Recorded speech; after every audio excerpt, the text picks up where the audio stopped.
Hello दोस्तों, स्वागत है आपका हमारे यूट्यूब चैनल मैथ वाला पर, जहाँ पर हम पढ़ते हैं साइंस सब्जेक्ट से रिलेटेड सभी टॉपिक्सों को जो काफ़ी इंपॉर्टेंट होते हैं हमारे एग्जाम के पॉइंट ऑफ व्यू से। और अगर आप बोर्ड एग्जाम देने जा रहे हैं 12th का या आप ग्रेजुएशन के सेकंड सेमेस्टर में भी है तो आपको एक टॉपिक पढ़ना होता है जो आपके एग्जाम से काफ़ी इंपॉर्टेंट होता है, जिसका नाम है कार्बोहाइड्रेट। और आज हम इसी टॉपिक के बारे में बात करने जा रहे हैं कि कार्बोहाइड्रेट क्या होता है। देखिए, इस लेक्चर में हम पहले कार्बोहाइड्रेट के बारे में जानेंगे और नेक्स्ट लेक्चर में हम कार्बोहाइड्रेटों के वर्गीकरण के बारे में जानेंगे। एक ही लेक्चर में हम पूरा टॉपिक को इसलिए कवर नहीं कर रहे हैं क्योंकि यूट्यूब पर लॉन्ग वीडियो अपलोड नहीं हो पा रही है। ठीक है, तो पहले इस लेक्चर में हम जान लेते हैं कि कार्बोहाइड्रेट क्या होता है।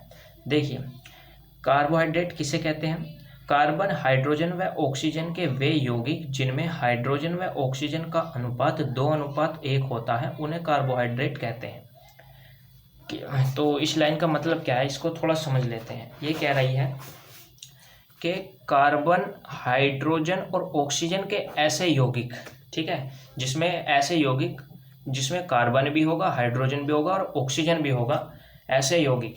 और उनमें भी क्या है कि हाइड्रोजन और ऑक्सीजन इनका जो अनुपात है दोनों का, उसमें वो अनुपात होगा 2:1। इसका क्या मतलब है कि यदि ऑक्सीजन कितनी 1 है तो उसमें हाइड्रोजन कितने होंगे? ऑक्सीजन से दुगनी, मतलब 2 उसमें हाइड्रोजन पाए जाएंगे।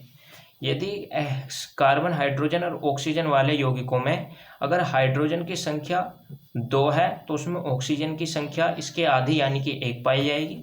अगर हाइड्रोजन की संख्या 4 है तो उसमें ऑक्सीजन की संख्या 2 पाई जाएगी। मतलब क्या है कि 2:1 का मतलब है कि हाइड्रोजन की संख्या अगर 2 है तो ऑक्सीजन की संख्या उसमें 1 मिलेगी।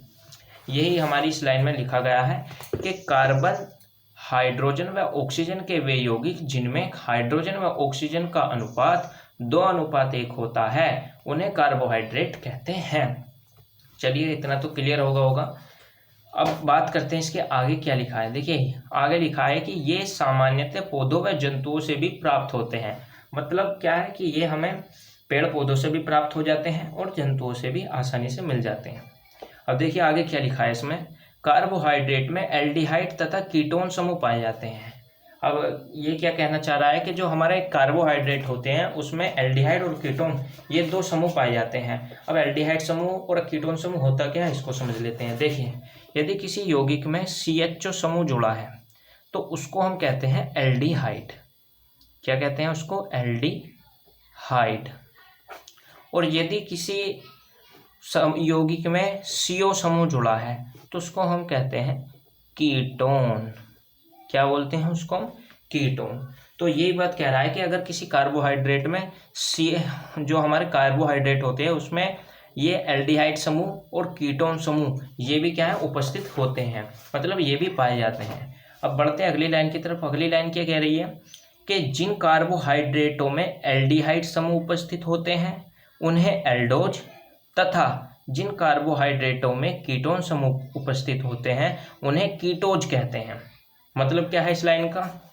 मान के चलिए यहाँ पर कोई हमारा एक कार्बोहाइड्रेट है, ठीक है, कोई भी कार्बोहाइड्रेट मान लेते हैं और उसमें क्या है, CHO समूह उपस्थित है, मतलब एल्डिहाइड समूह उपस्थित है। तो ऐसे कार्बोहाइड्रेट को क्या कहेंगे हम? कीटोज। क्या कहेंगे? कीटोज।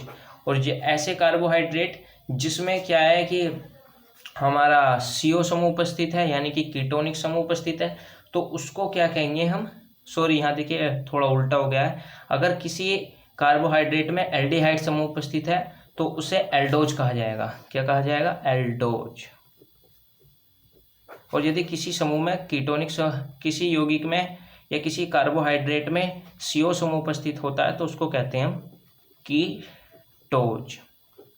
क्या समझ में आया? देखो, कार्बोहाइड्रेट कैसे होते हैं, उसमें एल्डिहाइड भी समूह पाया जा सकता है और कीटोन वाला समूह भी पाया जा सकता है। और ऐसे कार्बोहाइड्रेट जिसमें एल्डिहाइड समूह पाया जाएगा उसको हम एल्डोज कहेंगे। और ऐसे कार्बोहाइड्रेट जिसमें कीटोनिक समूह मतलब CO समूह पाया जाएगा उसको हम कीटोज कहेंगे। ठीक है, उस लाइन का मतलब क्या था? यही था। अब बढ़ते हैं अपनी अगली लाइन की तरफ। नेक्स्ट क्या होता है, ये नेक्स्ट लाइन में लिखा है कि इनका सामान्य सूत्र, देखिए आपको शायद दिख नहीं रहा होगा, अब दिखाई देगा कि इसमें लिखा है कि इनका सामान्य सूत्र CxH2O का होल Y होता है। ठीक है, इनका सामान्य सूत्र CxH2O का होल y होता है। मतलब ये जो कार्बोहाइड्रेट है ये क्या इनका फॉर्मूला होता है CxH2O का होल y, जहाँ x क्या है, ये भी नंबर्स है, यहाँ पर 1 हो सकता है, 2 हो सकता है, 3 हो सकता है, और जो y है यहाँ y के स्थान पर भी 1 हो सकता है, 2 हो सकता है, 3 हो सकता है। ठीक है, ये बात होगी हमारे कार्बोहाइड्रेट की। अब नेक्स्ट लेक्चर में हम क्या पढ़ेंगे, कार्बोहाइड्रेटों का वर्गीकरण। देखिए, अगर एग्जाम में आपसे पूछा जाता है, अगर छोटे नंबरों में पूछा जाता है जैसे 2 नंबर या 3 नंबर, तो उसमें तो आपसे पूछ लेगा खाली कार्बोहाइड्रेट। लेकिन बड़े नंबरों में अगर बात आई तो बड़े नंबरों में आपसे पूछे कार्बोहाइड्रेट किसे कहते हैं, कहाँ से